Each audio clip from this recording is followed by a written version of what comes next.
Hello and welcome to either the first episode of A Real Podcaster Reacts to a Podcast Show, or a supplementary Pokematic podcast. I am your host, Pokematic, regardless of how I decide to take it.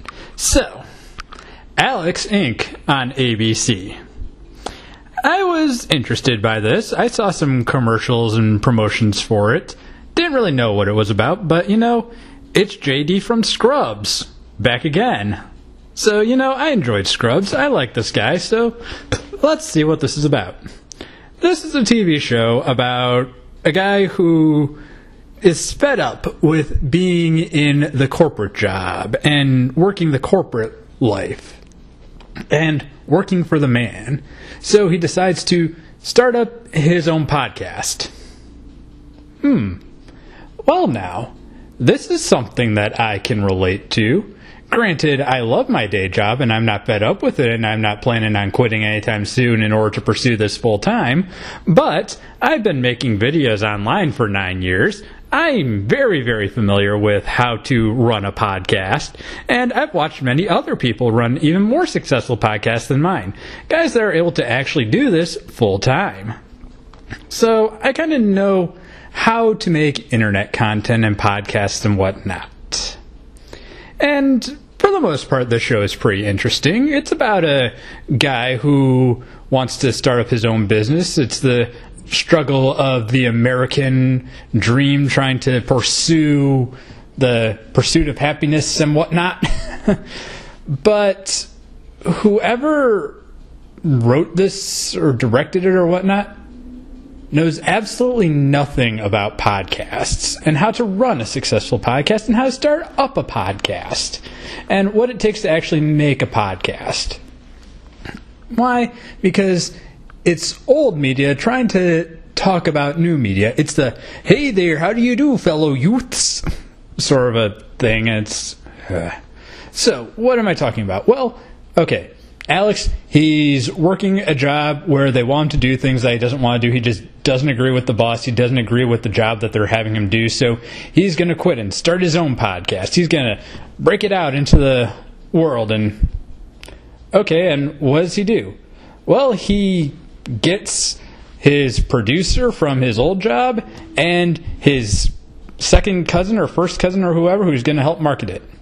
Okay, that's reasonable. That's understandable. That's probably a good way of doing it because he can't have this fail, unlike me, who I have a day job and I can rely on my day job, as I have been doing for a good long time. Whereas for me, it's just a hobby. But, for someone who's doing this as a full-time job, they got to put a little bit more effort into it, and they probably need to make a little bit more investment. But there's one thing that they said that really, really irked me and just made me say, you guys have no idea what you're talking about. Because when they made a list of the assets that they had, the cousin said, I have chairs and we need chairs and a microphone. I have chairs. And then the producer and Alex were just like, no, we can't just do that. We got to go big. We got to get like an office and whatnot. We can't just be meeting in a coffee house. We got to get like an office and have like real production and whatnot. It's just like, no, you don't. That's not what you do. Podcasts are meant to be simple. It's supposed to be very easy to make podcasts. Anyone can make a podcast. Any idiot with a Rock Band microphone and a computer that can run Audacity can make a podcast. That's what I do. I have a Rock Band microphone. I have a little Olympus audio recorder like I'm doing right now. And I'm doing this in my living room while I'm making dinner. Just waiting for my French fries to finish cooking. That's what it does. That's all it takes to do a podcast. And that's what I've been doing for years. And you know what? That's what a lot of people do for years. All the guys that are like successful doing this full time and whatnot, most of them are doing it out of their house. They're doing it out of their bedroom. They're doing it out of their study, their office, their home office where they have their computer and other filing needs and whatnot. They're not getting a real office where they're like building this big production studio. I know that that's not what I do. Most of the time when I'm recording podcasts, I'm doing it in my walk-in closet. Why? Because I got my clothes around me, so it dampens the sound. It gives a really nice, clean sound. I gotta hang up more clothes in my closet, so then it actually dampens the sound better. But before, when I was living with my parents and doing this, I'd film in the walk-in closet where I had all of my clothes, and you got a nice, clear sound. And other times, I do it while I'm driving. It's meant to be very easy. There's no barrier for entry. If you want to get something that actually sounds good, okay, put up some clothes and blankets and whatnot. Maybe get a green screen for a couple $100 or whatever. Even less. I don't know, all you really need is just something green that you can chroma key out. It's really not that hard to make internet content. Internet content you can do very, very cheaply. You don't need the studios. You don't need the production crew. You don't need all that.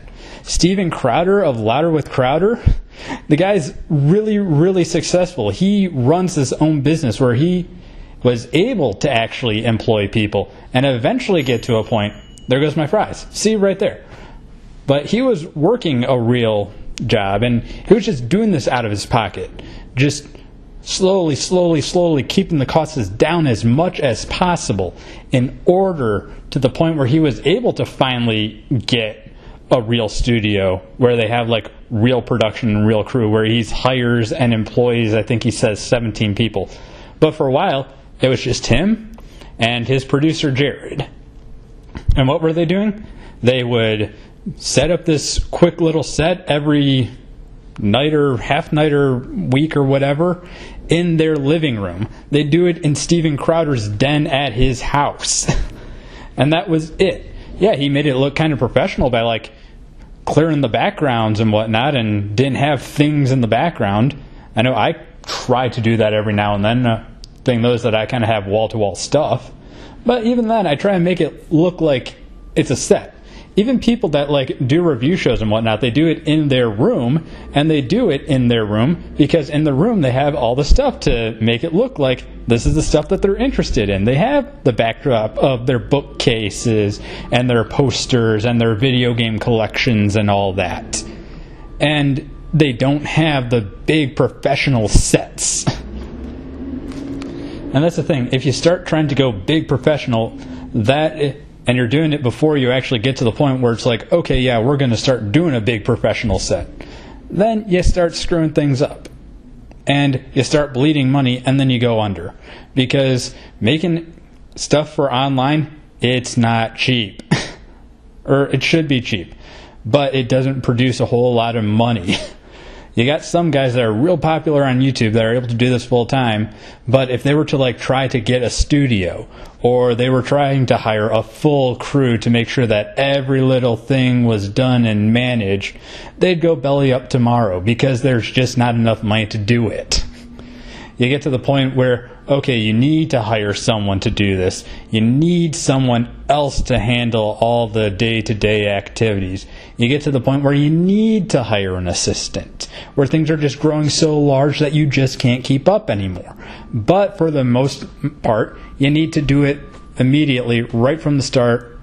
Just be a one-man show, or maybe even a two-man show if you can get someone to help you out with this and do a joint partnership. But for the most part, you got to start out really, really small. And that's my big problem with this series, is that it's like, they could have done so much more with this, where it's just like, his wife, I guess, is kind of successful, where they can live off of what she's doing for a while and help with the 401k, but because Alex has the big dreams of being a big-time creator, then he has to start spending money that he doesn't need to spend. So, yeah, it's... Right now, the premise of the show is not that great. Or at least the conflict that they've manufactured with it is not great. If Alex just did it from home and just like set up some sound dampening things in in the bedroom or in the guest room or whatever, and he's like, and the day-to-day problems are that he has to deal with kids that don't realize that daddy's working, he can't be interrupted right now or whatever. If they were to go that route, I'd be much more happier with it. But right now, it's kind of getting on my nerves with how they think that you need to go all corporate, where no, the most successful podcasts and online content are the ones that you do as cheaply as possible. So, okay, I'll cut this off right now. This has been Pokemax signing off, and bye-bye. Hey there, everyone. Welcome to the end card. So, yeah, a lot that went wrong in this episode. Maybe if it continues to be this way, maybe I might end up making this a full series. Maybe it will end up being Real Blogger, Real Podcaster Reacts to Alex Inc. So, yeah, we'll end up seeing. And, you know, I'm not new to this. I've been doing this ever since The Last Man on Earth started. And, yippee, another TV show for me to log. Hopefully I don't get behind on it like I did with the Mick and School of Rock, but we'll see. But, yeah, maybe as time goes on, maybe I'll end up giving into more stories of actually doing this and saying, here's the inaccuracies of it. Here's where they're having the big problems. And the big thing of, like, Alex trying to find an investor with this episode, and he, like, needs to get some rich guy to invest in him. It's just like, no, you don't. Do you have $200 to spend on a Blue Yeti microphone and a couple of towels? Or can you hang some towels in some place? Do you have a walk-in closet that you can work out of? That's all it really needs to do. And again, watch any big podcast. Watch any guys that do this full-time. I know Simpsons, they do it from their house. I know Pat the NES Punk, he does it from his house. Steven Crowder, for the longest time, he did it from his house. I do it from my house or my car. See, Gamer from Mars, he does it from his house. I could go on and on, but yeah, everyone, they don't go the big corporate route.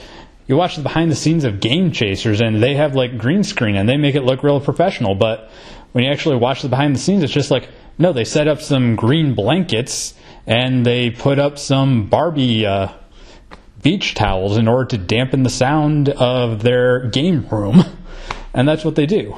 So, yeah, it's... I'm not a...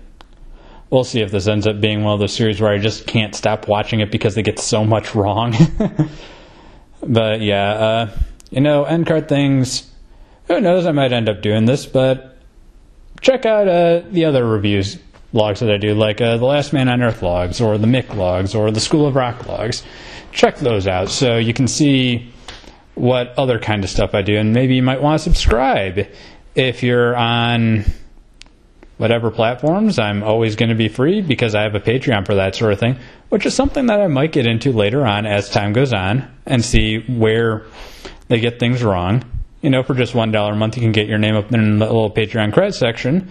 But if Patreon's not your thing, I've also got a Bitcoin Faucet Rotator where you can get free Bitcoin, Litecoin, Dogecoin, and Dashcoin while at the same time helps support the show. And check out my website. This is something I've been doing for 9 years. Yeah, that's right, 9 years. So I know what I'm talking about with this. This isn't like me trying to comment on some medical drama or the Big Bang Theory with the science and whatnot, or some law or Law and Order with the criminal cases and whatnot. No, I know blogging and podcasting. So check out my credentials. Okay, well, catch you guys later. Bye.